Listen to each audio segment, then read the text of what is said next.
Hello, this is Dr. Tom O'Brien. I'm about to take you on a journey around the world, discovering the underlying mechanism to practically every degenerative disease, to cardiovascular disease, to cancer, you name it. Why does it appear that our bodies are betraying us? You're about to discover the true cause of autoimmune disease and its true solution. This is Betrayal, the autoimmune disease solution they're not telling you. You're going to learn from over 85 of the world's foremost experts, including scientific researchers who are considered the fathers and the grandfathers in the field of autoimmunity. And more importantly, you will hear from people that have turned their autoimmune conditions around and found optimal health. These are dire, life-destroying conditions that most people never recover from. Lupus, inflammatory bowel disease, colitis, Crohn's, multiple sclerosis, rheumatoid arthritis, diabetes, skin conditions like psoriasis, and also degenerative brain diseases including Alzheimer's and dementia and Parkinson's. You're about to find out what the true root causes are to these terrible diseases, what turns your body on to develop a disease, as well as what you can do to prevent them from happening to you.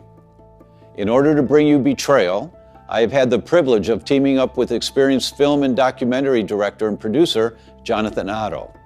Jonathan has dedicated his life to alleviate suffering through his work and has a profound ability to understand and capture what the true impacts of autoimmune disease really is.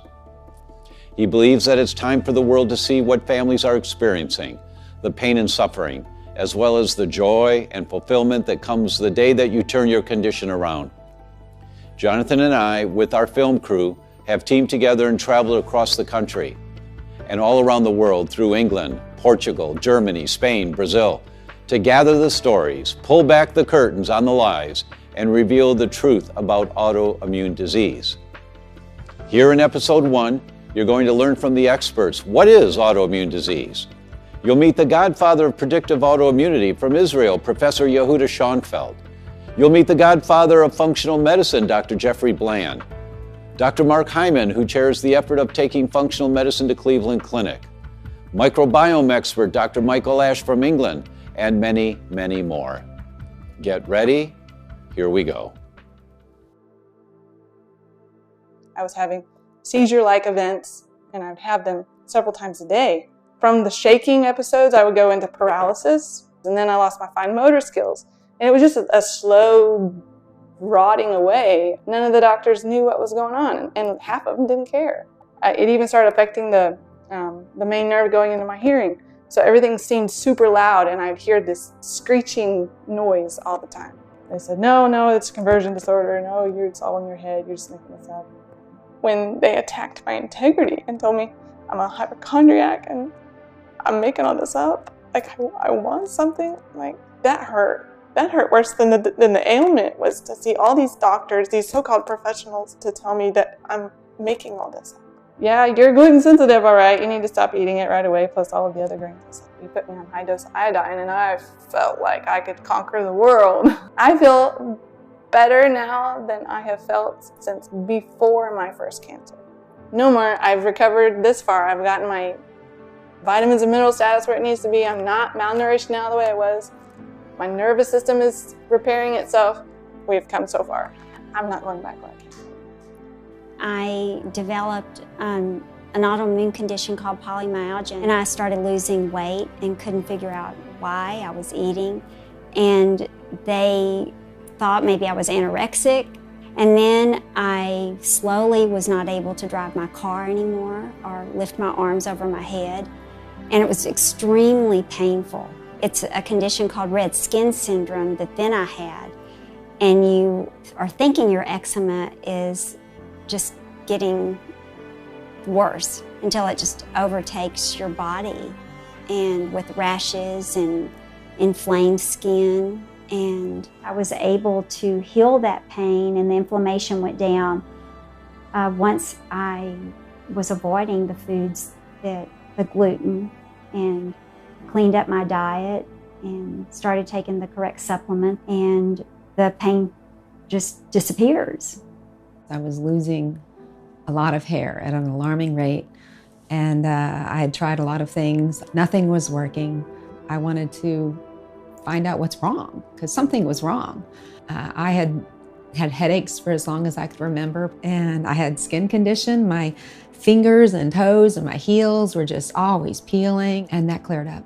So there's just all these things that I didn't know could be helped. And changing my diet and fixing these nutritional deficiencies helped all these things. So I don't have joint pain. I don't have the restless leg syndrome. I don't have headaches. I don't have skin issues.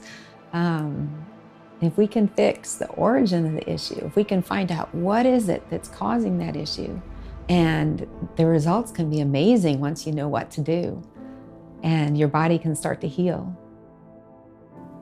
So how has this affected my family? This killed my father. When my father died suddenly, after the autopsy, the pathologist called me and said, "I don't know why your father died." And I said, "What do you mean?" He said, "Well, he had a heart attack, but there was no clot. And he only had 30% blockage in his left descending coronary artery. That's called the widowmaker, but 30% is not enough." He said, "I don't know why your dad died. We looked at toxicology screens, that's the law, I'm sorry, but there was nothing. We looked for needle marks anywhere in his body, there was nothing. I did lung biopsy to see if he breathed something, there was nothing. I don't know why your dad died." Second time in my career. This is a chief pathologist for the city of Detroit, friend of the family that did this. That sent me on a hunt. What I learned is that when food comes out of the stomach into the small intestine, that's where the sentries are standing guard from your immune system. That if anything gets out of the stomach that's not supposed to be coming down into the intestines, your immune system gets activated and causes a lot of inflammation.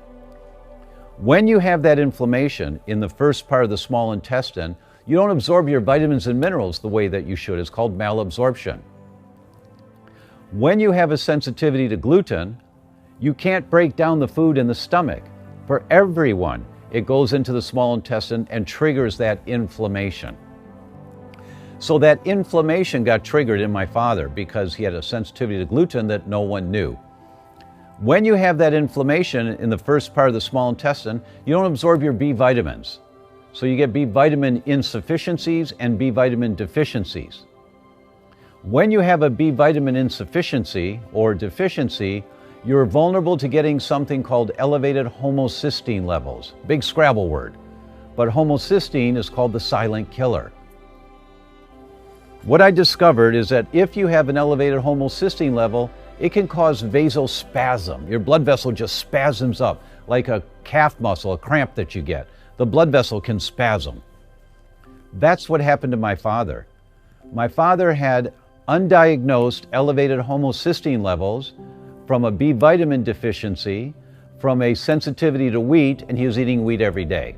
When I discovered that mechanism, I checked myself. I have elevated homocysteine levels. My brother does, my sister, 19 of my 21 first cousins do. It's genetic. And it's the easiest thing to fix. You just have to give the B vitamins, and almost every time you get that back to normal within 3 weeks. A simple vitamin deficiency caused by a sensitivity to a food, causing inflammation in the gut so you don't absorb your vitamins. Even if you take them, you don't absorb them very well. That killed my father.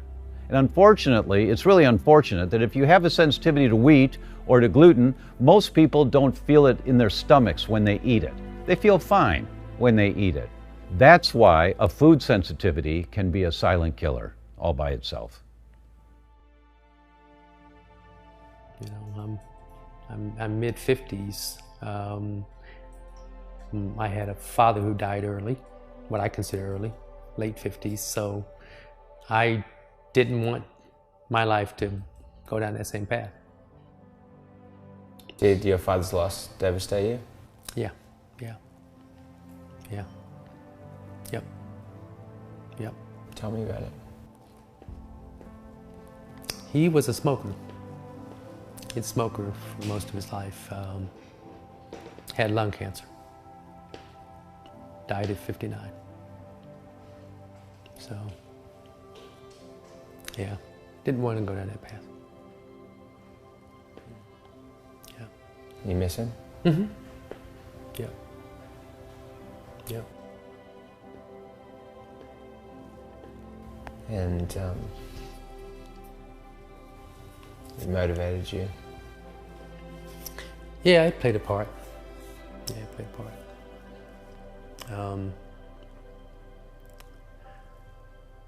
It's recognizing that the system that we live within can let us down, because half the time you can't get the truth out of the system. They're not trying to heal you because they're not getting to the root cause of disease. You know, they're treating the symptoms only. Do you feel your dad was let down? In some ways, you know, initially it was the years of smoking, right? And the fact that nicotine is addictive, right? And so, I mean, just not knowing the alternatives and different ways of dealing with cancer and stuff. Because, you know, my opinion is there's certain arrogance in the medical profession that doesn't allow them to even look at alternative ways. I had a chance to reflect on why this film was so important to me, why it was important to share this message and this story. And I had to look back over my life and saw the things that had captured my heart, both from a young age and through the years. I remember being a young kid, my mum coming home, 7 years old, and she witnessed me bawling my eyes out. I'd just seen a commercial on television from World Vision, actually, and a humanitarian aid organization that was dealing with child sponsorship. And I said, Mum, these children, they're suffering, and we need to do something about it. We can do something about it.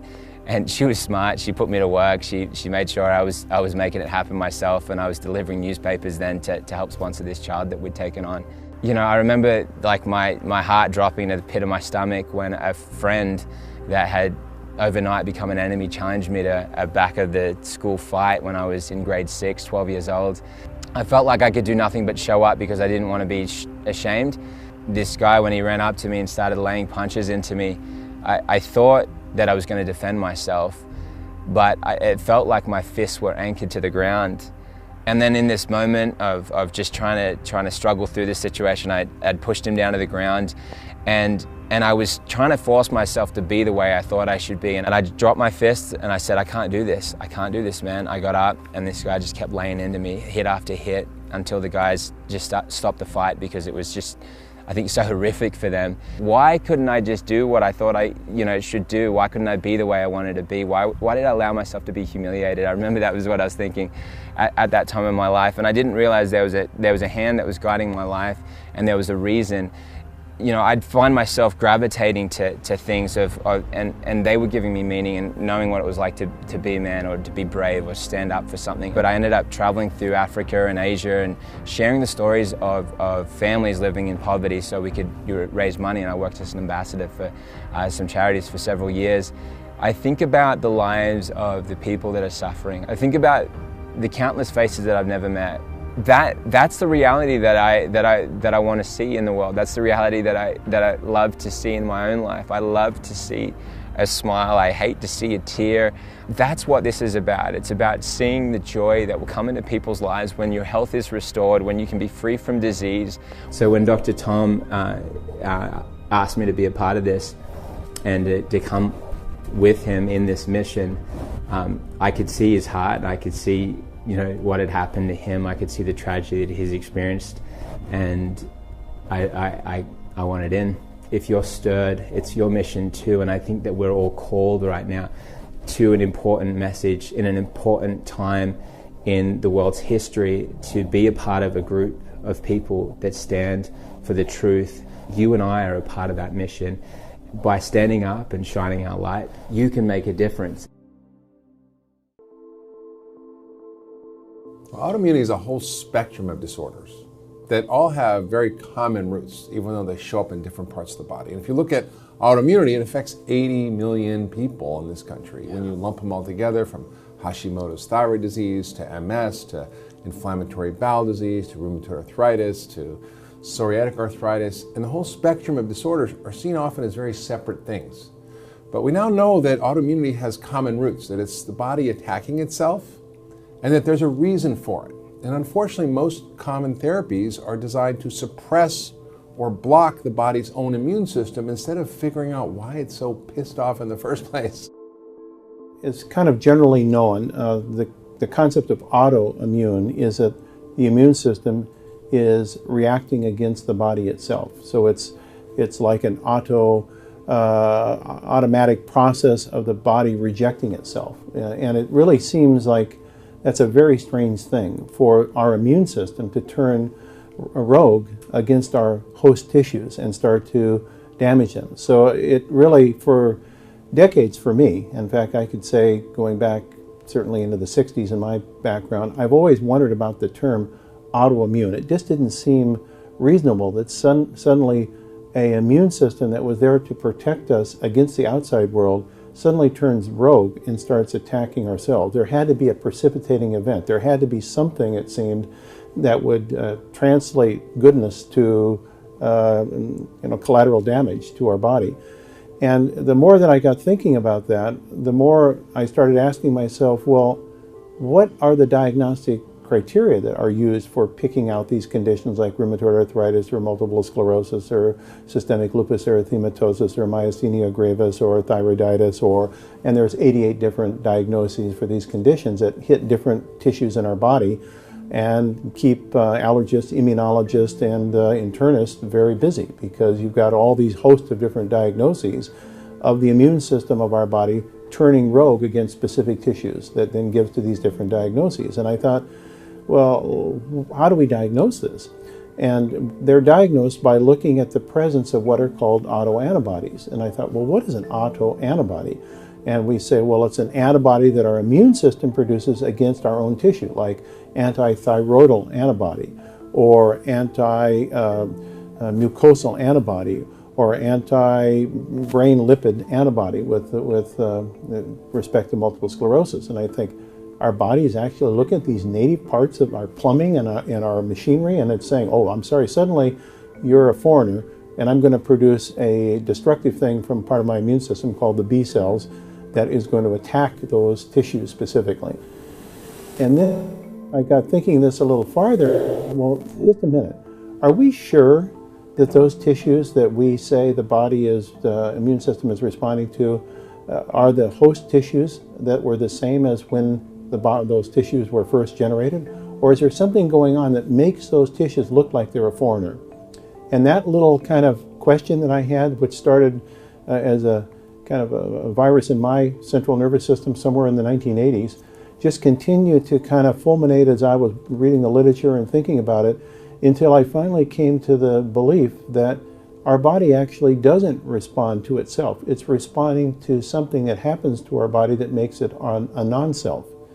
Now that is kind of a paradigm shifting concept, right?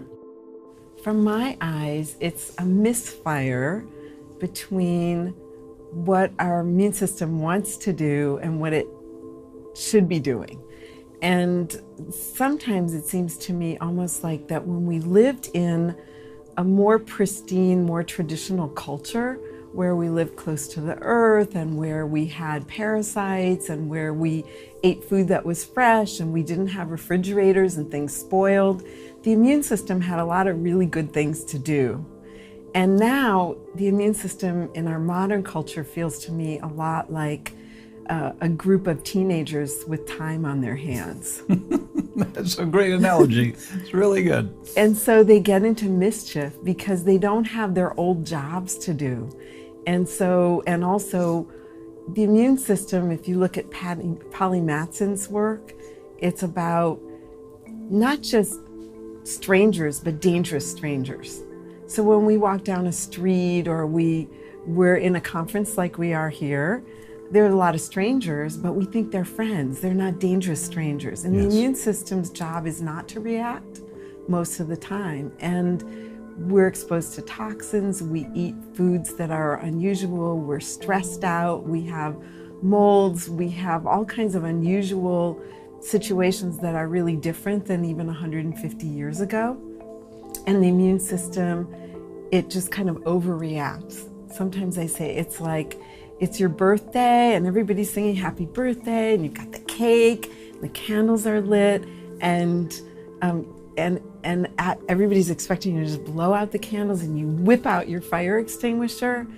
that's an autoimmune disease. It's an overreaction of the immune system just in a normal event. Autoimmunity is a process where the immune cells begin attacking self and attacking normal, healthy, vibrant tissue, causing damage. And over time, we've been converting many of our chronic diseases into possibly immune, probably autoimmune, and then definitely autoimmune in nature. I would predict that another 20, 30 years, the vast majority of our chronic diseases will have been reclassified as probably autoimmune in nature. When is it normal for the immune system to be attacking self? So the immune system, our immune cells, have a very important function. They're involved in maintaining and repairing the body. So if my overtrained and I've damaged my muscles from overuse, my immune cells have to come in and dissolve that damage, mop it up, and repair. If I have trauma, my immune cells have to come in and repair that trauma. Or if I'm damaged from infection, they will again come in, mop up the damage, and repair. So they're a vital part of maintenance and repair of everyday and acute damage. When it becomes pathologic is when they're attacking healthy tissue, or when during the repair phase that attack continues once the repair has been complete. That's a brilliant overview of the function of the immune system, and none of our guests have talked about the repair phase, and that explains why sometimes you have to be able to get rid of the old damaged cells. And it's vital. We need to do that when there's damage from infection, from trauma, from overuse. Or even exercise, like a bicep. Absolutely. And when we strength train, we are intentionally damaging our muscles just a bit. So my immune cells have to come in, repair the damage, and rebuild a stronger muscle cell, a stronger tendon, a stronger bone. And so it's a vital part of our ongoing healthy vitality. So it's a good thing for the immune system to be getting rid of our old cells, our damaged cells, but then it gets to be threatening when the immune system is getting rid of more cells than it should be. Correct. And when it's getting rid of cells that are otherwise healthy and vital, when, for example, I've developed an immune response to an infection, we've cleared out that infection, that clone should be wiped out and eliminated. If you think of our defense system, it's there to protect us from foreigners trying to get in, or those that get in, and also to protect us from things that go wrong inside ourselves. Yes. And so we have to have a way of distinguishing self from non-self. And when that's working well, when our defense system's doing its job, then everything just hums along just like riding in a Rolls Royce. But there are certain things that occur in our lives that start to interfere with that ability for us to distinguish self from non-self. And when the defense system, or what we call the immune system, starts to lose that ability, then it starts to react or attack things that it shouldn't be attacking, like self. And that to me is autoimmunity. The lack of awareness on the underlying autoimmune mechanism creates both the tragedy of premature death, as well as people being robbed of the quality of life that's important to us all. Have our immune systems betrayed us? The answer to that question will shock you. People are looking in the wrong direction when searching for the solutions of autoimmune diseases. We're quite literally in the dark ages in thinking that this is all about genetics and medication. You will learn more about that in the upcoming interviews with world experts. In this series, you're going to learn some information in the upcoming episodes on that very topic, so you can find what the true enemy is and how you can ensure that your body is never attacking itself. So how widespread really is this issue?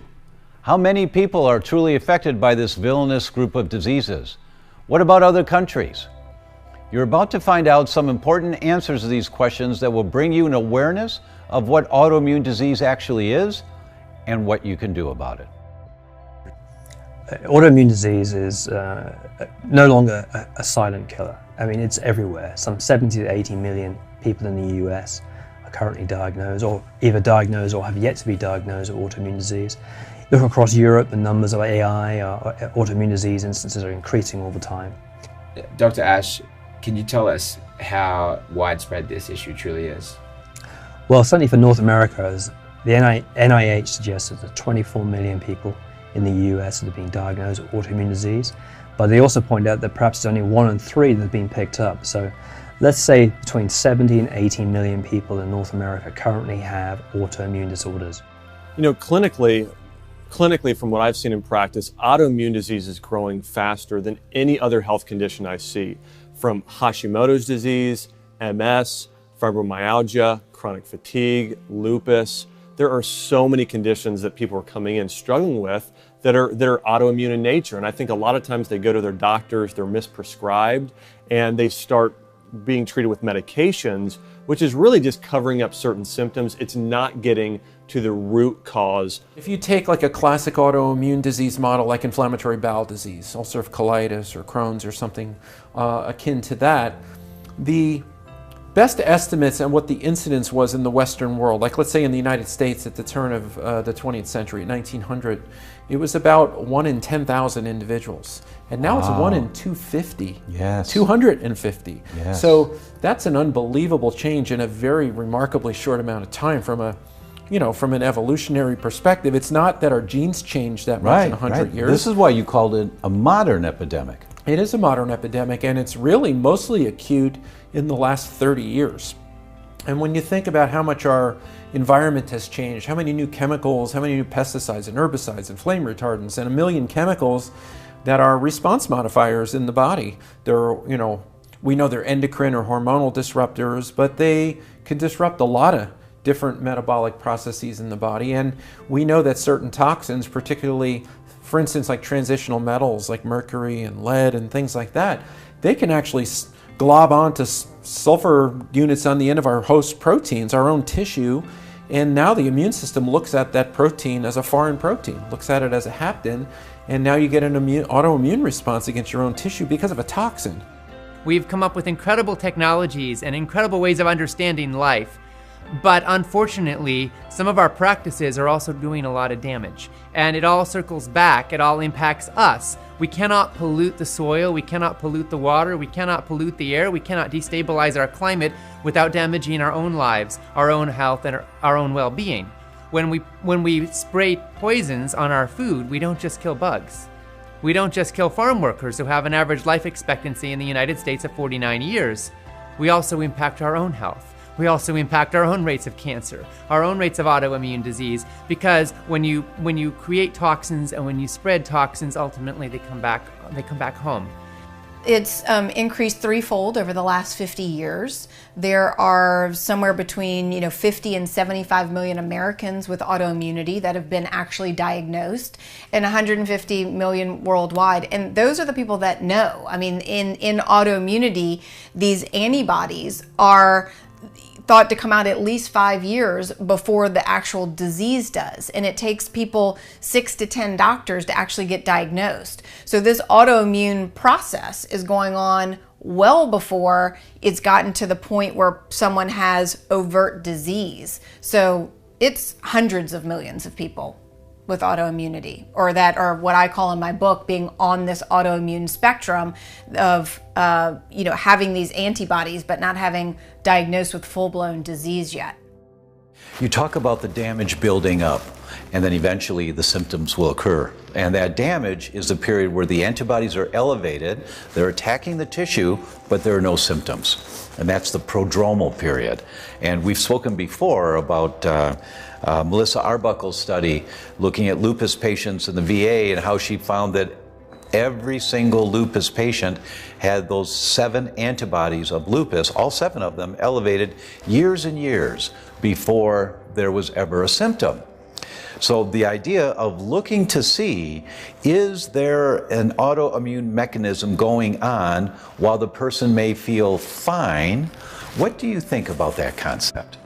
I love the idea of having an early warning, because knowing whether or not we have antibodies that might predispose us, or that might be the early signs of developing autoimmune disease, that gives us time to start dealing with all of the environmental factors that we have a great amount of control over that are also contributors to that disease. So autoimmune disease is not just about an autoantibody forming, an antibody that can attack our bodies, but it's also about an immune system that can't regulate itself, that's overstimulated to attack.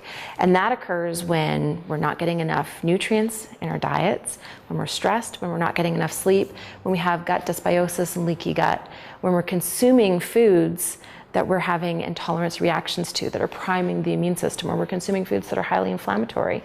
It can happen with infection, it can happen with toxin exposure. So when we can have that warning, hey, look, something bad's going to happen down the road, kind of similar to how pre-diabetics know that they need to change diet and lifestyle to avoid type 2 diabetes. It's the same thing. It gives us that ability to start making changes and prevent the disease from developing. I first awoke to the possibility of putting a chronic autoimmune disease into remission through my own experience, right? As is almost always the case for doctors who, go rogue. They do so because they have had an experience that has shown them a greater version of the truth than they were exposed to through their pharma-funded education, right? And I was diagnosed with Hashimoto's postpartum about 9 months after my first pregnancy, and had never had a health condition in my life, had been living really largely recklessly from a health perspective, literally eating McDonald's, drinking Red Bull, and eating candy every day, never exercised, was a resident, never sleeping, and not only never sleeping, but then I would go out clubbing several nights a week, and it was like, never even a thought that there would be a comeuppance, right? That there would be any consequence to that. So when I was diagnosed, I sort of saw it as a massive inconvenience, and I thought the idea of having to take a prescription for the rest of my life was just a total pain I didn't want to deal with, right? And I went to a naturopath, not because I believed in alternative medicine, actually, or even had anything, kind to say about it, but because I knew it was the only way out, because I knew what conventional medicine had to offer me, and I knew that that was a lifelong prescription, right? So it was through simple changes, going gluten and dairy free, taking a number of antioxidants, vitamins and minerals, for example, and then beginning to recommit to exercise, that I watched my numbers go from, the high 2000s in thyroid antibodies to the normal range in a period of months. And I watched my TSH go from 20 to normal in that same time frame. And a lot of red flags were raised for me, right? And I said, hold on a minute, I never learned that food had anything to do with medicine. And I never learned that you could put a chronic autoimmune disease into remission, that was even possible. So it was, very invigorating for me, and it really ignited in me a fire to learn. And so I hit the books, right? And I became really interested in functional medicine. But at the time when I was going through my autoimmunity, I didn't know about functional medicine. And so I went through conventional treatment. I had Graves' disease, which is an overactive thyroid, an autoimmune disease of my thyroid. And very long story short, after being on toxic medication that nearly caused my liver to fail, and then ultimately having my thyroid ablated with iodine 131, I no longer have a thyroid. So, it's really my mission and my passion to help people to never have to be in my boat. I had a gentleman earlier this year. He'd been to 60 different dermatologists. He had such a rare form of autoimmune skin rash that one of the dermatologists invited him to a conference and asked him if he would sit in. And he sat in, and for 4 hours, all the dermatologists at this conference came in and were looking at him trying to figure out what he had. And you know what he had? He had gluten sensitivity. And it was triggering an autoimmune response. And it was coming out in his skin. And we were able to get rid of that rash that 60 doctors, 60, couldn't figure out. We were able to get rid of it in less than 6 months. And that's the power of food. That's the power of diet change. That's the power of nutrition. And that's why I wish more doctors would study it. All the doctors were looking in the wrong place. Well, they were like, as in like they were looking for the answer, but they weren't looking. I would consider that probably it's possible that not a single one of them even assessed diet as being the cause for the skin reaction. Not even a thought. The closest anyone even came to the proper diagnosis, one of the doctors thought it might be a formaldehyde allergy, which at least he was thinking allergy. But it wasn't. And yeah, I mean, nutrition is so fundamental. And when we look to seek, what these doctors were doing, they were looking at his skin and they were trying to give it a name, right? Instead of, and that's the way it is in medicine. So many doctors are so hell-bent on trying to give things names and classifications that they forget to treat the patient. Is this surprising to you? Think about all the advancements we've made as a civilization. Hasn't there been so much with our modern healthcare that has improved? 7 weeks premature, my granddaughter, thank God for the healthcare system. But how can we be so backward on the biggest killer? Why is it that we are taking steps backward? As you continue to learn in this series, you can work out how you can swim against the tide and not allow any of these drastic statistics to involve you or your family. You can control your destiny. So what's the answer to the lack of help we are getting with the modern healthcare system? If you are suffering with a condition that you know is due to nutritional deficiency or harmful dietary triggers, then how are you going to put your trust in a healthcare practitioner that has only received around 4 to 8 hours of nutritional coursework in their entire training? What if you've suffered trauma and you're trying to work out how to reverse the impacts of that and its detriment to your health? Where do you turn to? The truth is, you need a credible solution that has the best of what modern medicine offers, with a thorough knowledge of the alternative protocols that you may desperately need. Is functional medicine the answer? Wait and see. Autoimmunity, autoimmune disease, this spectrum that we have that is around this reaction that we have towards ourself and autoinflammation, where there's an inflammatory process that's arising.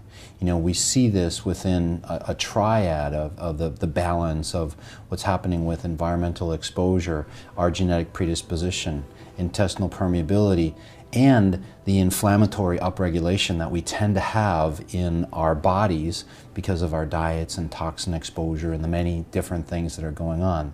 These lead to the immune system being activated in a way that is dysfunctional. It's out of balance and ends up attacking part of us. Depending upon our genetic predispositions, different tissues may be attacked, different symptoms may occur. Symptoms may change in individuals over time depending upon what the exposures are. And so we see this process of autoimmunity having a detrimental effect. We get caught up in naming all the ways in which it shows symptoms and disease, but really it's a huge umbrella of many, many different kinds of diseases. Functional medicine makes a difference because it doesn't focus on the disease. It focuses and says, why? What's under that? What's the root cause? And how do we begin to make changes in that? I think there's a fundamental lifestyle approach that everybody needs to look at whenever they have an autoimmune condition, whether that's Hashimoto's, whether that's multiple sclerosis or rheumatoid arthritis, and that's looking at the root causes. So what are the triggers? What are the predispositions? What are the habits in my life that are leading me to manifest this condition? It's a whole host of factors that interacts with our genetics depending on our environment and our genes that trigger our particular problem, right? So there's variability in the population so that the same insults can cause many different autoimmune diseases. So there are only 3 main triggers for autoimmune disease with a couple of add-ons, right? Diet and stress always influence every disease, right? But the main 3 triggers are allergens, microbes, and toxins. And as functional medicine practitioners, our expertise is being able to drill down into each of these areas and discover in any particular person what's driving that problem. So you can have 10 people with a particular autoimmune disease like rheumatoid arthritis, which have 10 different causes. those of us that practice functional medicine have a very diverse client base that come to see us because they've traditionally been failed by allopathic medicine, or they've not gotten the relief or the answers that they're looking for. And I do feel that in that patient population, that your predictive value of being a positive autoimmune issue is very high, much higher than what a primary care doctor would see. Yes. And your point of these issues being manifest before we develop a coding system to label them, a great example is rheumatoid arthritis. Before you have joint changes seen on x-ray, there's a blood test called the CCP antibody that's positive 5 years before there's a clinical manifestation. So our sensing mechanisms and our testing strategies are currently evolving to the point where we can now find these early signs of autoimmunity.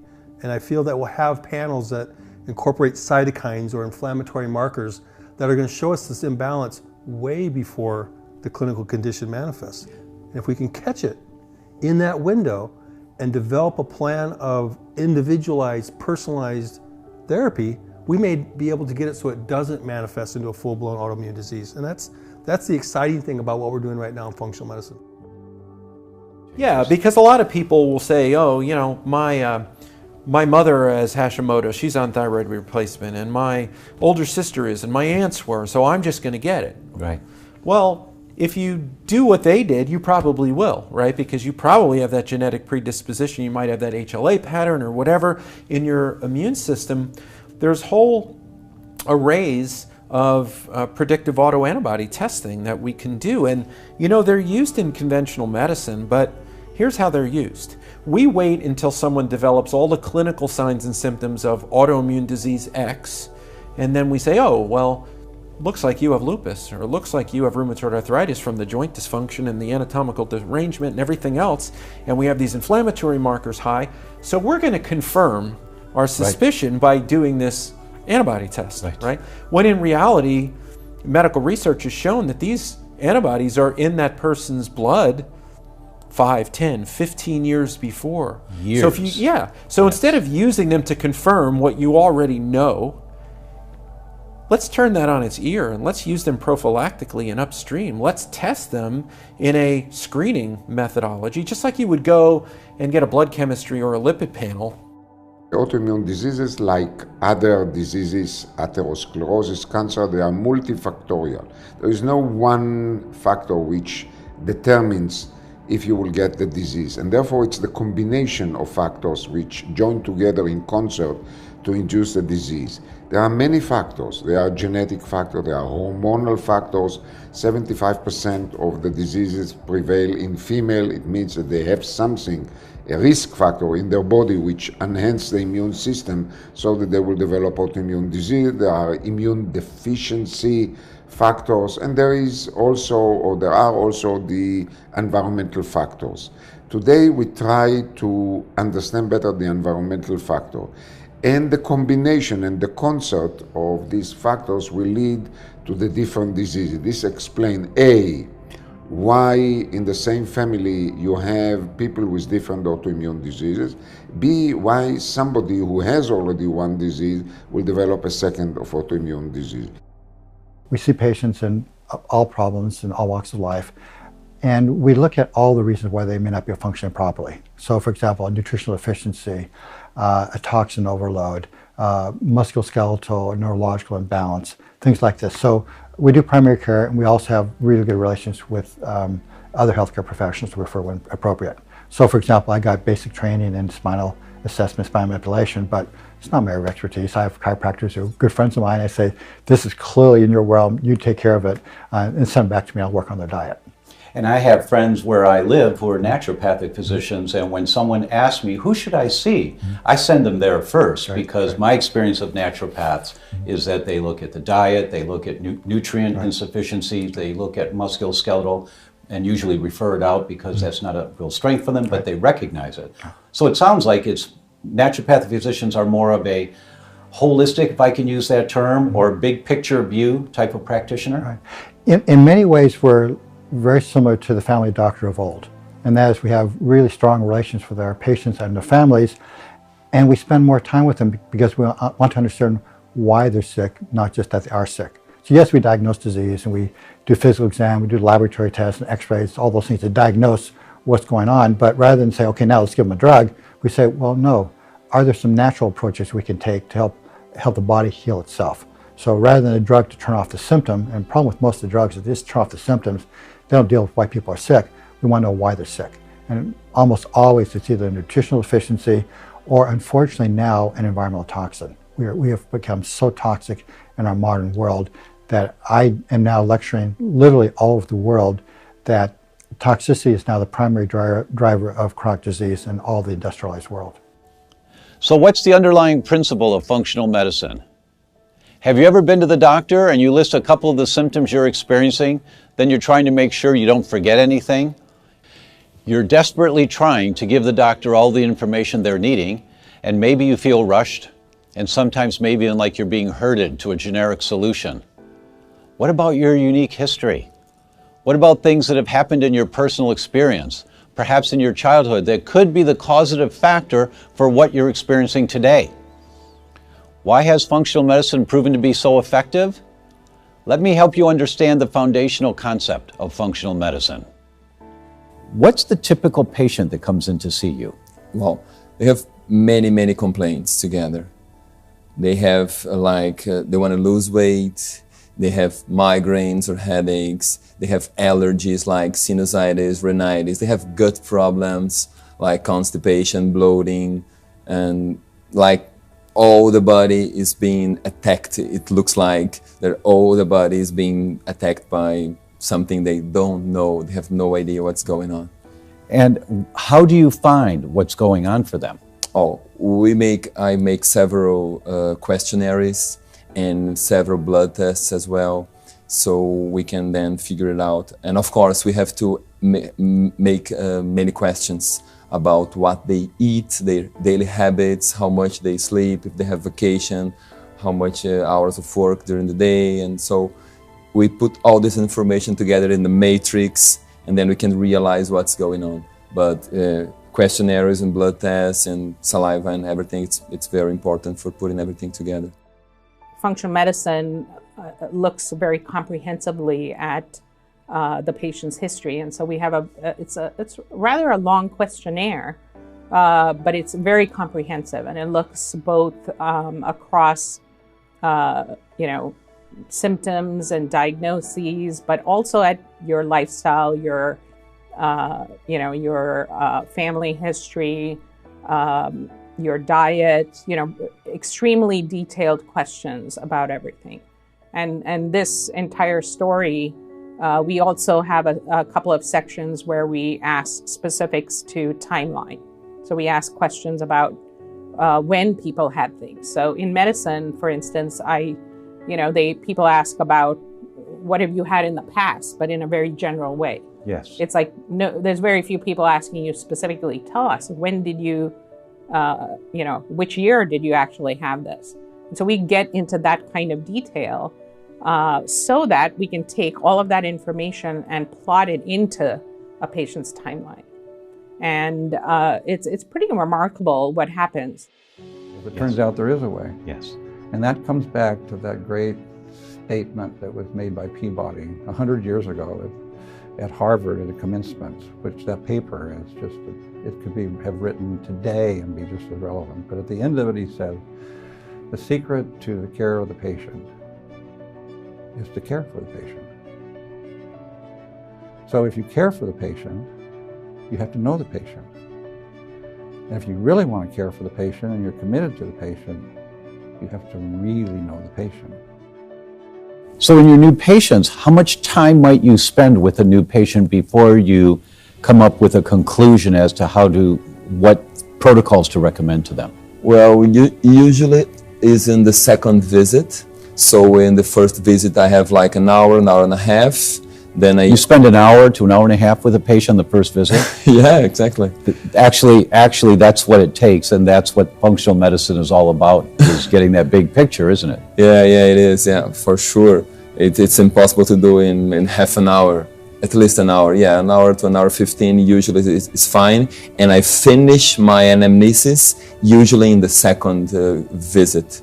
when I have already ordered and I'm seeing the results of the blood test and everything. So I put everything together, the questions, the questionnaires, and the lab tests, so everything together, and I can then see the big picture. In the past, functional medicine doctors would create a timeline on paper with their hands. Yes. And which is great. It's a wonderful way to dialogue with the patient and capture information and then note it down on the timeline. I would do that, and it was always a mess. Yeah. Because patients would remember something that oh yeah, by the way, back there, and now I'm writing on top, or I'm trying to put arrows in there. But also there's an inherent bias, because what we're doing is we're filtering the information. Yes. So we only put down things that we think are important as a practitioner. Yeah, right? You're right. And so here we take everything that the patient has said and is relevant, and actually even the process of I've heard this from many patients who've said that the process of going through that systematically, issue by issue, makes them think, and it also helps them kind of prepare for the visit. Yes. But anyway, so we take that information, and now there's a pattern maybe that shows up, which you would never have gotten if you were just writing it on paper. And it's a great way, because the tools are very, very graphic and visual.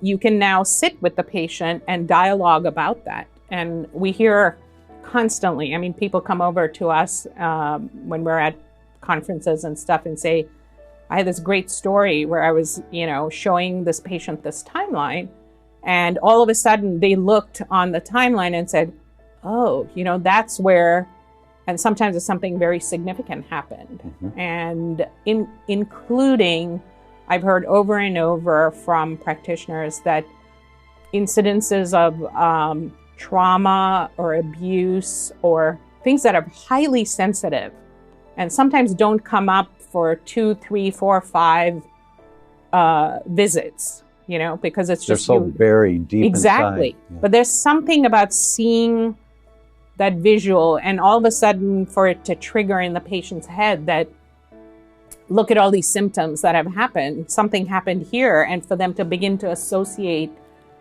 because I think we think, oh, I had that, but it's not affected me. It's not affected my life.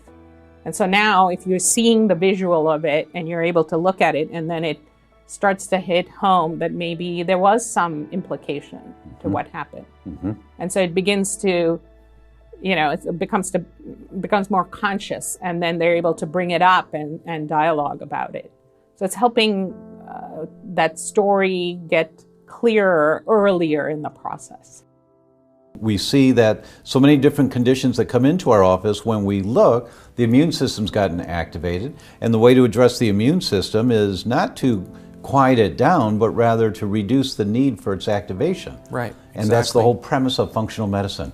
It is. You're right. I mean, all of the classic agents that are used, in the pharmaceutical realm for dealing with autoimmune disease are either to squash the inflammatory, the innate immune response, or to get into actual, obliteration of almost all immunity with response modifiers and biologics and things like that. And, they can be very effective from a symptom management standpoint, there's no doubt. And some people, if they're really in bad shape and sort of end stage, that may be exactly what they need as part of the overall treatment plan. But understandably, patients who get offered that as the only option, and particularly if it's earlier on in their disease course, nowadays they go right to the internet and they start looking up what are these medications, what are they all about, what are the side effects. And when they see little nasty things, little inconvenient side effects, things like leukemia and lymphoma, right?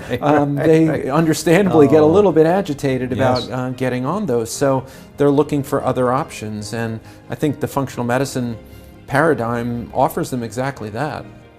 Here's a drug. This is the answer you've been looking for. We're told, take it for the rest of your life. We're not told, where is the problem coming from? This is not the solution. This is just helping us function a little bit better. But where is it coming from? In this docuseries, you will learn where this is coming from. You apply the principles you learn here, And the result is you start feeling better. You require less and less of this medication. You go back to the doctor that prescribed you this medication and say, will you work with me and help me transition off if I don't need this? Then you can get rid of it. Do you believe that there's evidences there that there's something wrong fundamentally with the system, potentially from a monetary standpoint? I believe it, but it's not a belief, just a belief, it's the truth. I mean, let's just analyze what we know, what we've learned. There was a study that came out just a couple months ago in the British Medical Journal, and it was a really good study. It was an analysis of the top causes of death. And so what this study came to the conclusion of is that heart disease and cancer were the #1 and 2 killers. But the third leading cause of death was medical error. Now, what does that mean? Some people say, oh, well, they overdosed on the drug, or no, they died in surgery. No, medical error means the proper use of prescription medication. So if we look at the leading causes of death and we say, okay, how do we treat these things? Like what the system that we have, what do we use to treat these leading causes of death? Well, we use medicine, right? But medicine is the third leading cause of death. Does that make sense to you? That's data. I mean, I didn't make that up. That's raw empirical data. So what it tells me is we're doing the wrong thing. And maybe we're not doing the wrong thing 100% of the time. And I don't think doctors are out there like malintentioned. Like, I don't think there are doctors that are out there saying, haha, I'm going to put you on this drug and we're going to hurt you on purpose. No, and like the case that you gave, they were all looking for the answer. Right, I mean, I found that quite a compassionate thing to do. Right. You know, like most people would have sent him away. And then for those, it sounds like a lot of those doctors were volunteering their time just to look at him. Right? So as in, yeah, but it's still an indictment against the system more than anything. Well, absolutely. What the system promotes. The system promotes that drugs are the only thing that can treat, cure disease. That's what, if you look at, perfect example, look at a bottle of supplements. On the bottom of it, it's going to say FDA disclaimer, right? This product was not intended to treat, cure, or diagnose any disease. Why does it have to say that?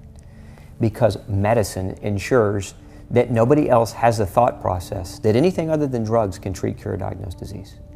It's fallacy. It's law. And it is fallacy because we've got natural medicines that do wonderful things that are equally and sometimes more effective than prescriptive drugs. No question. Yeah, no question about it. And then there are plenty of other cultures that don't even dive into the drug aspect of treatment and only use medicinals and herbals and botanicals and do just as well and actually do better.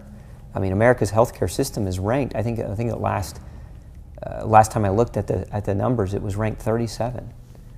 Which is of industrialized nations. That's very poor considering we spend more than any other nation in the world on drug research and on drug usage and on medical care, right? And then we've just subsidized this care. Now we've said, let's take taxpayer dollars and give away this care that doesn't work because the system is broken, and let's give away this broken care in this broken system to people for free.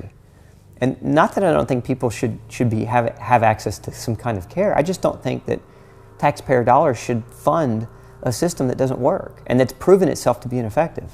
When you think about it from a business perspective, like I'm a businessman, I'm also a doctor, and I'm also compassionate, and I think there are a lot of people out there like that. But from a business perspective, medicine is the only business that continues to grow at an exponential rate despite failing miserably its customer. What other business can you think of other than government that has that track record? The Synthroid being the #1 drug for 2013-14 is showing you that that is the only method for the majority of people for treating thyroid disease, right? But so like whereas for example something like cancer, people are getting more and more aware. Right. Hey, I have some options here. But with a lot of the autoimmune diseases, they literally do not believe they have any option in the world except for drug X, and you're not cool with that. I am not cool with that. And I live in a bubble where the population that comes to me wants to take ownership. So, there is a really broad population that's just buying into the drug as the solution, and I am not cool with that. And a lot of the a lot of the drugs are, not only are they not actually addressing the root cause, they could be doing further damage, especially when we look at the fact that there are genetic underpinnings to autoimmunity. The way that that person processes the drugs may not be what the literature says it's supposed to be. And I've seen this in a number of my clients where they're actually not able to process the drugs and it's doing more harm than good. Wow. So what is the answer, Andre? It's multifactorial. I think that the answer is really understanding what's true for ourselves, understanding the roots of our own autoimmune expression, and being able to mitigate that by taking ownership, really understanding what's true for us, what makes us feel better or worse, and assembling the team that really sees the whole individual and who we are and is able to work through that lens. Too often we just put people on drugs, we make their markers look better, their major health markers, but we haven't found the underlying cause and we haven't fixed it. And we've done them a disservice. When I have to put someone on medication, I always feel like I failed them. It's not that I'm anti-med, but it means I didn't find the underlying cause, and there probably was one that would have actually been the true solution and would have done it without medication. That's really a bumper sticker for your practice. If I have to put somebody on medication, I feel I failed. I have. That's really quite profound. I didn't figure something out. Yes, and you need some help in the meantime for that person to get to feel better and function. And I assume you just keep diving in and I looking just deeper. keep working at it. Yeah. And my goal is when I start on a med, it's like, well, hopefully I can stop this in 3 to 6 months. We'll figure it out and you won't need it anymore. And I think a lot of times they've been to all these doctors, they've been to all these specialists, they put them on drug after drug, which made them feel worse, and they're becoming hopeless. So I think that's a really important thing, to give people their hope back. That whether it's heart disease or cognitive dysfunction or depression or just pain, that most people can really transform that by following a program that is intended, that their genes have been waiting for them to do all along. One of the biggest things I hear from patients who are brave enough to come to me, because it takes a lot of courage to say, I don't believe that other doctor or those other 10 doctors who are saying that I'm just getting older, right? I mean, that's one of the big myths and the big lies, is that disease is a natural progression of aging. I mean, we try to create diseases out of natural things in life. When a woman goes through menopause, we try to create a disease out of that and say that that somehow now needs to be medicated. Right? When a man goes through similar changes, hormonal changes as he gets older, we now call that a disease, right? And we say we need to medicate that. Well, that's a great idea if you want to make money out of it. It's a perfect idea if you want to make money. I think I use the word diseasifying. We've diseasified normal processes, and we've justified that humans should be functioning at 100% all the time, and if they're not, we're going to call whatever that is a disease and create some kind of treatment. For example, depression. A person can have depression if they're sad. There's nothing wrong with the state of being sad and going through a period of depression. That's part of life experience. But a lot of doctors, a person goes in and they're depressed, maybe because they lost a loved one, maybe because they're going through a really hard time. Depression is an important emotion that they need to go through, and they need to work that out in their own mind. But the doctor's saying, no, you have this depression here.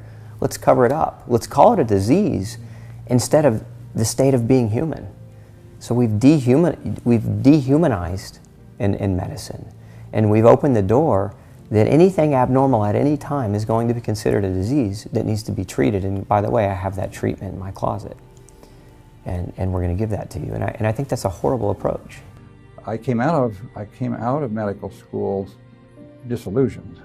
Medical school was not what I expected it to be. I thought we were going to study human physiology, and then we were going to study how people make decisions, and we were going to put those two things together, and then I would be able to help people. And it really wasn't about that. It was about a certain heuristic of, you evaluated a patient not as a whole person. You evaluated a patient as a system of organs, and you asked questions to try to single down and focus down on which organ system was having the most trouble. And then you looked in the drug book to find out, or first you made a diagnosis of what part of that organ system, what did it feel like in terms of a diagnosis and then what drugs could be used. It's actually a paradigm that I wish it were that simple, because it's easy to do. And so I finished my education, went into practice, and it was really only about 2 years into practice that I sat at the end of the day looking at the list of patients, and I thought, you know, about half these people had been better off if they hadn't come, because they're all on drugs that are causing all kinds of mischief in their life. And then I looked at the list of who was coming in the next day, and I said, I don't even know enough who to call and say, I'm only going to do mischief in your life, why don't you not come? I didn't know enough. Well, I don't think you can blame the physicians. I mean, maybe medical school and how doctors are trained, but I mean, I do think the vast majority of doctors go into medicine with the idea that they want to help people, and they're taught how to help people in a certain kind of way, which for some people it does work, but for many people it doesn't work. I mean, I was an emergency medicine physician before I became a functional medicine physician, and I do think that conventional medicine does a really great job at emergency care. I mean, I was a trauma ER physician, and if I got shot or was in a car accident, you know, I would want to go to the trauma center. If I had cancer or autoimmunity, I didn't know about it at the time that I was going through my autoimmune condition. I didn't know about functional medicine, but clearly if something were to happen to me in the future, it's what I would turn to. I mean, it's how I live my life every day. And it's what I hope others will turn to as well, because it does give you hope. Chemotherapy is used in the case of autoimmunity because the very brutish premise is you want to destroy the immune system. So they're using some of the very same agents. And then of course cancer, you're using, as we know, right, conventional warfare, you know, chemo and radiation. It's like an insane model where not only do you feel betrayed, you have this condition, your body's attacking itself, but now the conventional medical system's saying we've got to blast this enemy within, and they literally, the collateral damage is like off the chain.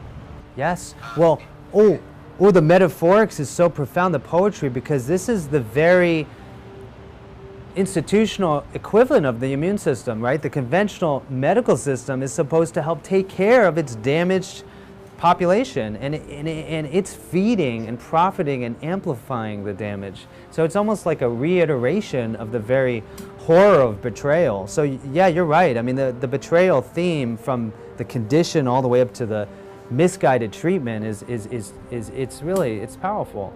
Hypothyroidism is an example because that's when autoantibodies are formed against the thyroid. And so what does the conventional medical system do? They actually attempt to take the thyroid out. They even do this radio ablation.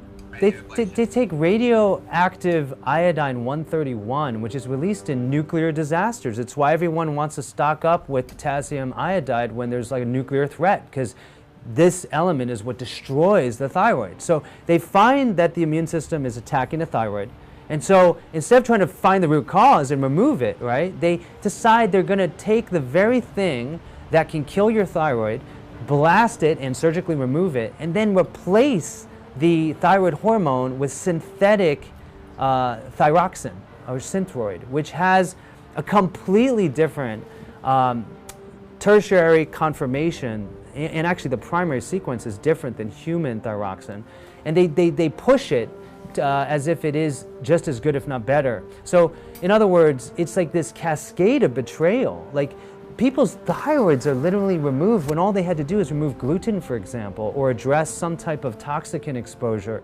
I think any business that makes $100 billion annually that fails to lead their customers to some form of meaningful resolution needs to reevaluate their business model. They'll say that they have, like, look at these examples of all these people that are better. I agree with that. You say, look at the people whose symptoms are reduced. But what happens with their lifespan?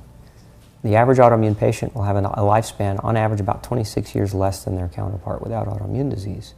So you didn't really serve them. You served them by being compassionate toward their pain or toward their symptom. And that's where you made your money. You made your money to mask their body's alarms. I agree with you, it is a betrayal.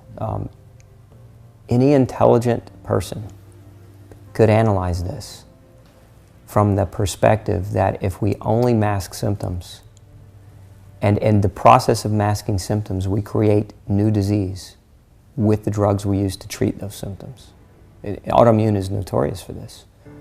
Look at the drugs used, the immune suppressing drugs that are used to treat lupus and rheumatoid arthritis and psoriatic arthritis. They cause cancer.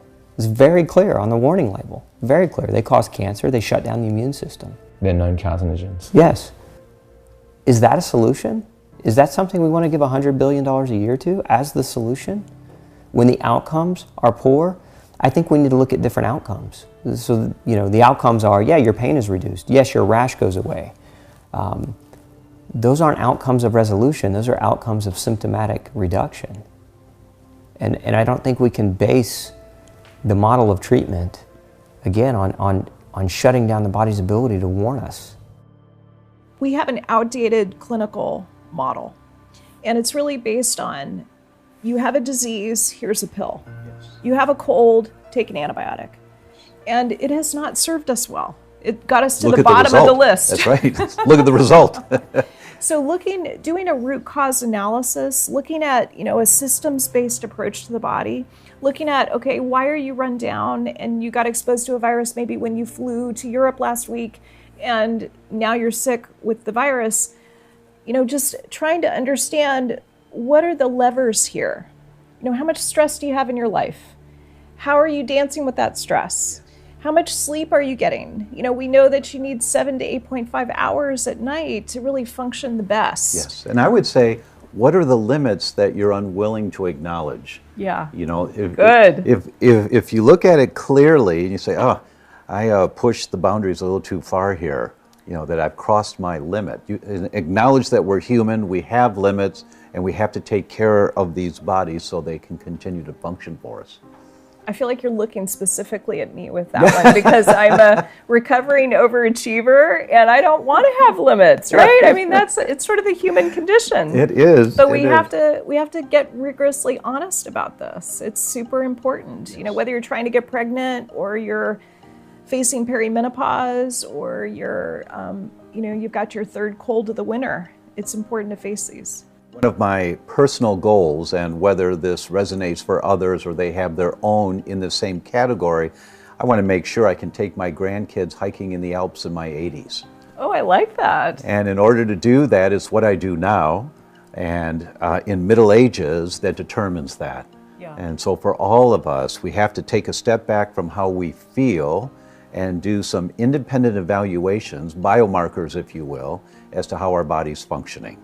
Yeah, this is such an important point, and it gets back to a theme that we've had, you know, kind of a through line for our conversation, which is you want young age and middle age to last as long as possible. It's not necessarily longevity that we want, it's health span. So you hiking in the Alps with your grandchildren, that is about health span. It's about feeling fantastic, not being in a nursing home at age 80 with Alzheimer's disease or with rheumatoid arthritis. We know that these conditions are recognizable decades before you have symptoms. And so the key is to be proactive, to be predictive, to personalize this, to get super healthy as young as possible and then maintain it.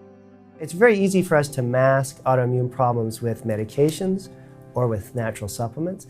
And my first 5 years of practice, I actually thought my job was to get good at symptomatic control so that within a few weeks this person could be in less pain. And that's the obvious compassionate thing to do when you're a doctor, is you want this person to feel better. Yes. But then you realize as the years go by that when those patients come back years later with even more pain than they had originally, that you've actually undermined their healing process by denying them the feedback that comes from making lifestyle changes first. Yes. So I really emphasize this, the diet, the sleep, the exercise, meditation, as the initial round of treatment while we're running labs and while we're analyzing what's actually going on as an underlying cause. And what I found in the group of patients that I've worked with more recently, the last 15, 20 years, is that when they understand how much food can relieve their pain, how much just a good night's sleep can relieve their pain, then they're motivated to continue the real treatments, which are these lifestyle changes. And they understand that there is a very real therapeutic impact of something as simple as sleep or meditation that might be even more powerful than any of the supplements or drugs. That's been my observation, you know, that people who take the invitation that is embedded in illness and they accept it and they work with it and they shift their beliefs because of it, they go on to live really rich, fulfilling, expanded lives. But I witnessed that the people who, treat diseases as just another misfortune, and they begin to accumulate a list of the diseases that they're dealing with and the medications to accompany them, I'm not sure that's really a life they feel they would have signed up for if given the choice, right? And then they're just basically surviving until they die. And I think most of us have an innate sense that that's not all there is to this experience, right? That there's more that's possible. I know you've heard the horror stories, all the suffering people go through. You've seen it with your loved ones and friends. Perhaps you've heard a few of the turnaround stories. That's why we're sharing this. It's not just to shock you. It's to give you the solutions you're not being told. Let me tell you about the hope. Are people really getting better? Is it truly possible? We're about to share with you some of the amazing case studies. I've got a friend who I went to school with, and he got colitis and dealt with colitis, went down the regular route, and suddenly like three feet of his gut was like taken out. So like he'd lost a certain part of his body, and this is a friend that I went to school with who I've known since I was like 7 years old, and the plan there was just, there's no preventative action. Suddenly you have colitis, you're gonna have 3 feet of your gut out. And then now I continue to see on social media that he's in and out of hospital still, having operations every year, had problems with, having a family. So I see that, colitis, I see doctors in functional medicine every day reversing in weeks, if not months. And so, so that is a very stark example of why we need more of this, and it keeps me going.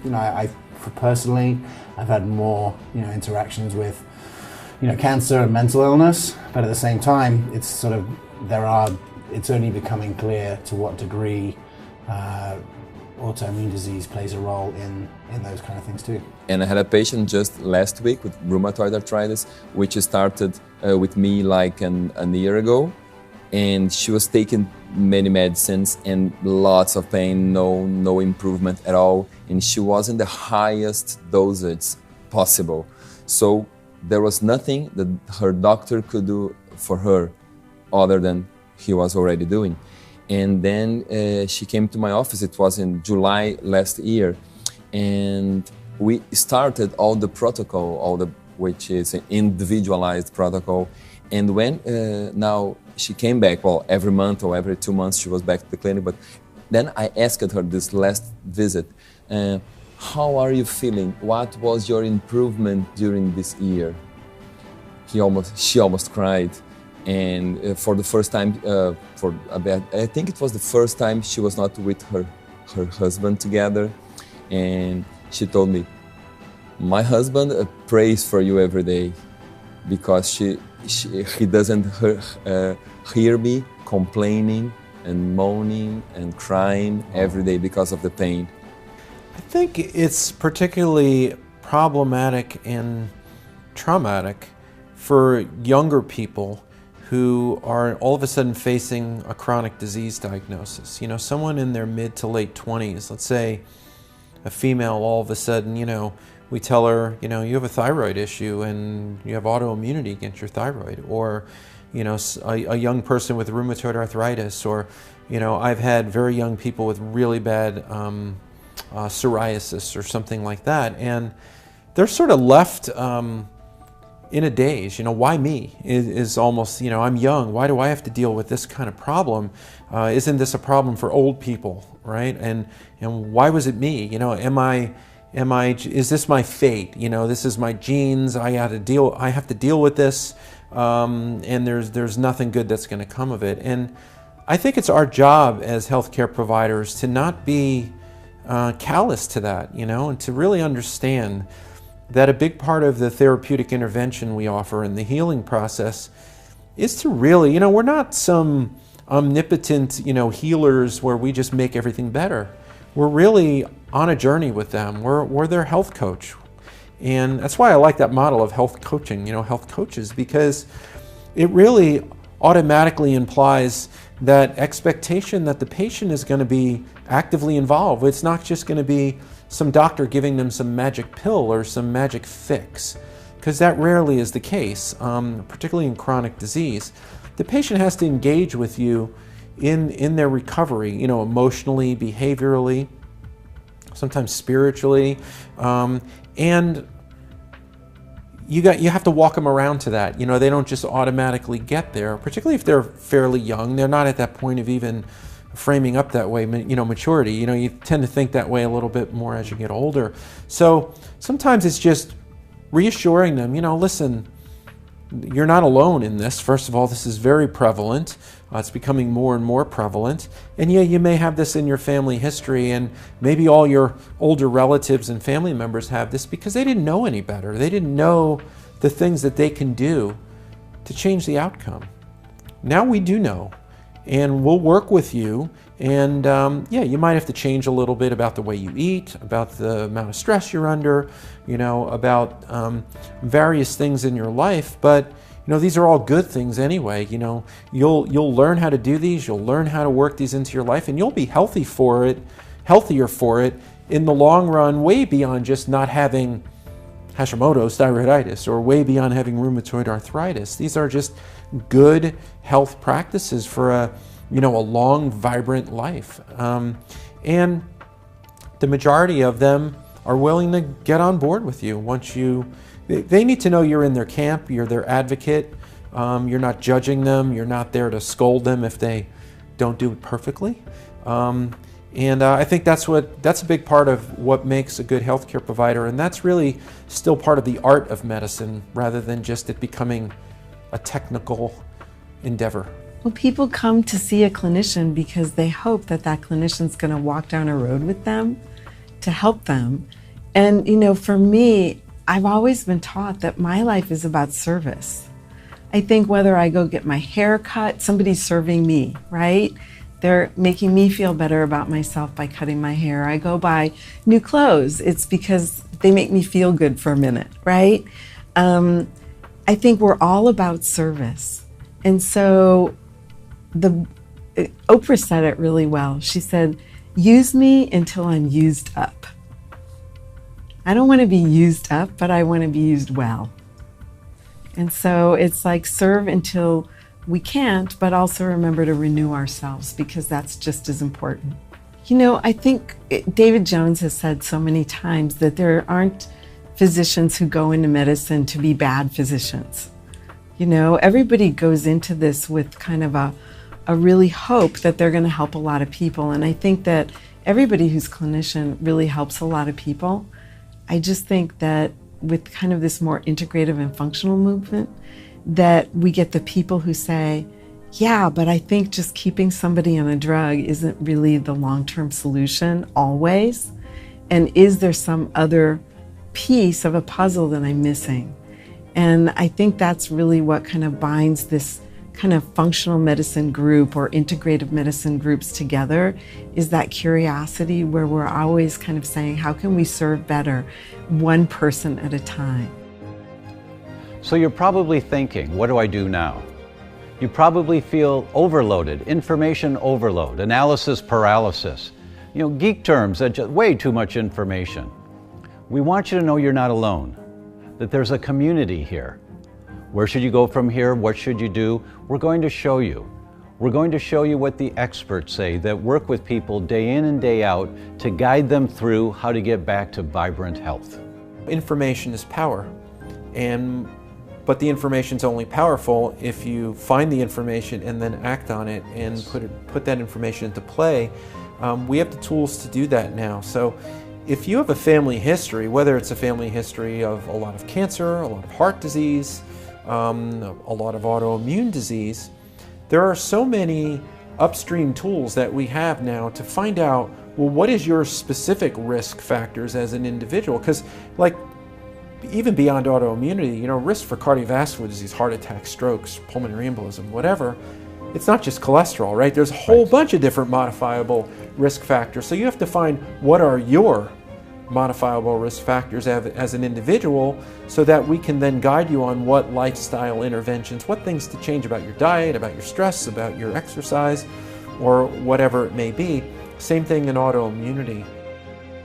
Yeah, you know, this autoimmune disease epidemic is such a big problem, and it's affecting so many people, so many patients, but so many extended families of those patients. And it has the likelihood of affecting our offspring, right? Our children, our young children we have, our children yet to come. So it's really important public health issue that needs to be turned around. And like I said before, it's not going to be turned around with a magic drug.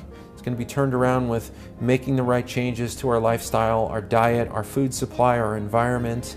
And that is not going to happen because the powers that control the food supply or the powers that control these various aspects of the environment and the economy are going to make those changes for us. It's going to be driven grassroots by people who are fed up of being chronically ill and need the system to change. So that's why a series like this is so important. You have to get the information out to the people, to the masses that are unwilling, you know, guinea pigs in this big experiment that's creating such chronic disease. And they're the ones that are going to drive the changes in the whole system by the choices they make and the dollars they spend and how they do it. I'm so grateful to all the people that have volunteered their time for Betrayal. The researchers, the scientists, the clinicians, the patients, all of them. These speakers have made an impact on my life and on my health. And I'm grateful for you.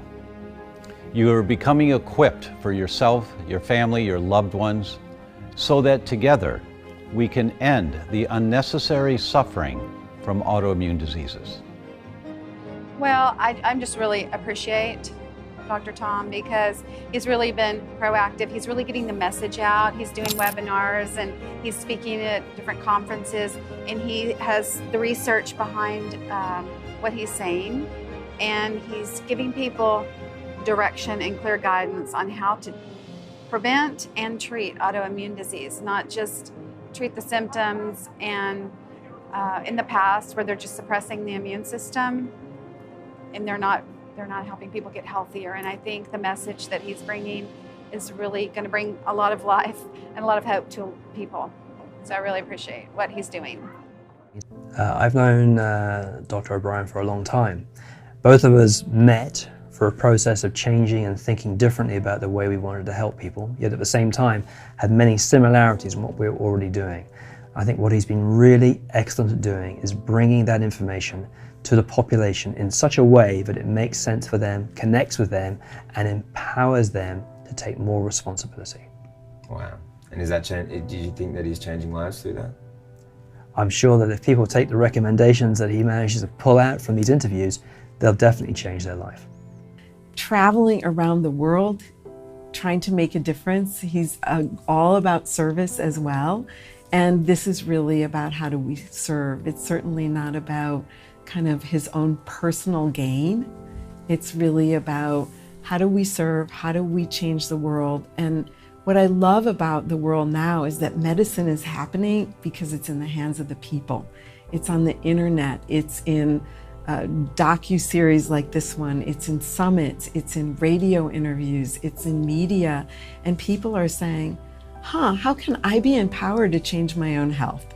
And that's what I love about this and what I love about Tom. He's so committed to really high quality, excellent medicine, but also he's not only an educator of patients, but he's an educator of doctors and has a wide reach so that he's always on the leading edge of whatever information is available and has this gift to really teach it to people, to take complex things and make them pragmatic and useful with patients and doctors. And that's a great gift. Not everyone can do that. You know, he takes the information he shares so seriously. He researches it, he studies, he comes up and he presents it in ways that are easy to understand. You know, when the whole gluten thing I thought was such a complex thing, and he's broken it down into what are the key scientific points you need, what has been validated, how do you translate that information in a way that's useful? I mean, he's a genius at it. So I'm so excited that he's hosting this autoimmune summit and that we're going to help transform lives with the information that he's searching for. You know, there are various heroes in that story, but I realized that Dr. O'Brien is someone that I have the most respect for because he took that hero's journey when very, very few people were willing to do that. I'm on the lookout for what works to be able to see how we can, you know, how we can really scale the impact and make a change. And, you know, Tom really showed the way forward on that. And I think, you know, his contribution to diseases beyond autoimmune disease will be felt, maybe not acknowledged, but is being felt all the time. Yeah, and acknowledged in many cases, but isn't that awesome that it's so transcendent that you know, people may even forget where that came from, but that's showing how widespread that ripple is spreading. Dr. O'Brien, come over here, man. You don't worry about that.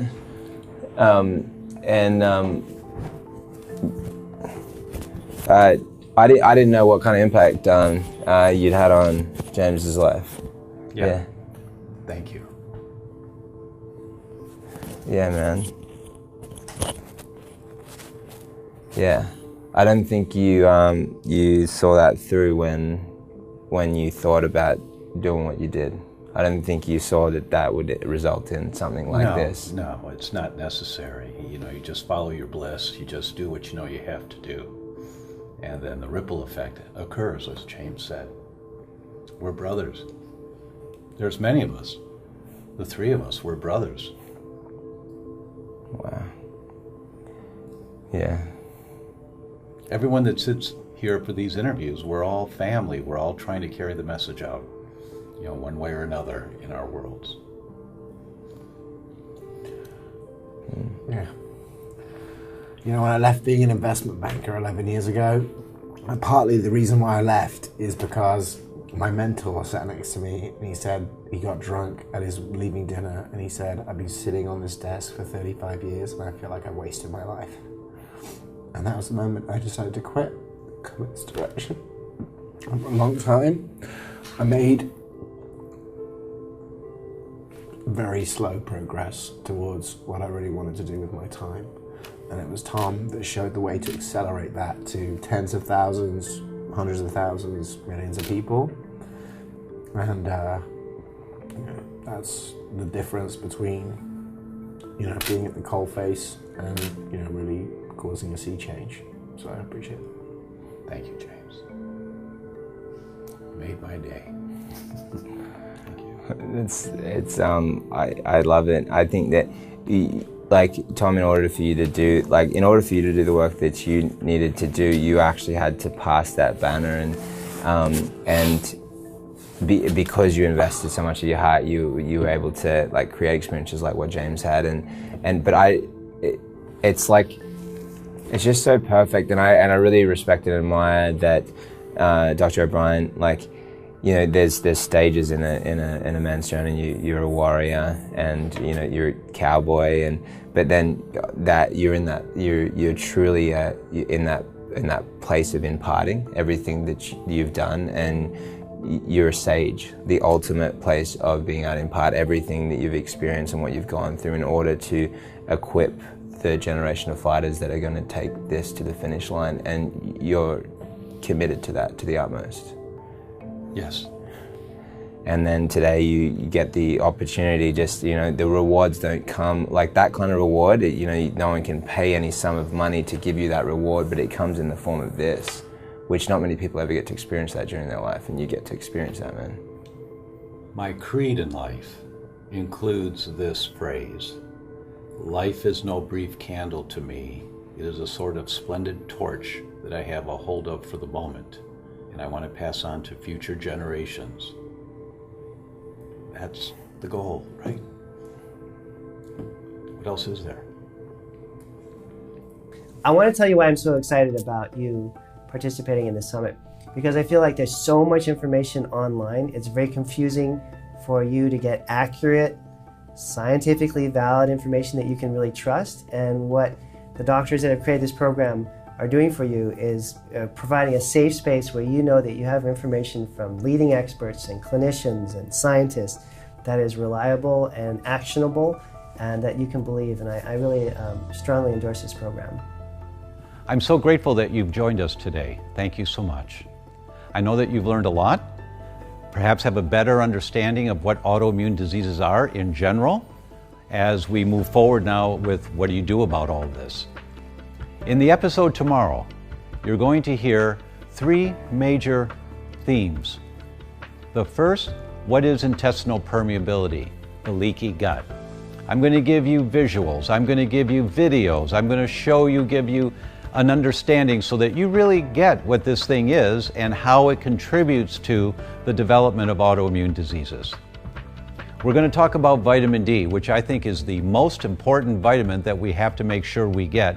More important than any other is vitamin D and its role in the whole development and vulnerability to autoimmune diseases. And we're going to use rheumatoid arthritis as an example. You're going to hear from people who have reversed their condition, who have reduced their pain and eliminated their pain and gotten their lives back again. And with episodes 2, 3, 4, 5, 6, 7, we've targeted topics with these world-famous scientists and clinicians and patients. So make sure you come back for each episode. And if you feel that you've gotten value out of today, please click the buttons below, the share, the like, the comment. Let us know what this was like for you. Tell your friends about this. Thank you so much for being here.